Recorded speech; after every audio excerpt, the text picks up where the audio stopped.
Jorj Orwell yozgan bu haqiqatni ko'pchilik hali ham qabul qila olmaydi.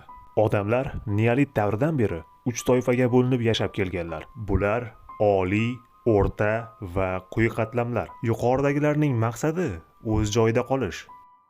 O'rtadagilarning maqsadi yuqoridagilar bilan o'rin almashish. Quyidagilarning maqsadi, agar ularda maqsad bo'lsa, hamma tafovutlarni bekor qilish va barcha teng bo'lgan jamiyatni barpo qilish. Yuqoridagilar ertami kechmi zaiflashadi. Shunda o'rtadagilar o'zini ozodlik qo'riqchisi ko'rsatib, quyidagilarni o'z tomoniga og'dirgan holda yuqoridagilarni ag'daradi. O'z maqsadiga erishgach, ular quyidagilarni avvalgi qullik holiga qaytaradi va o'zlari yuqorini egallaydi. Shu tariqa kurash yana qayta boshlanadi.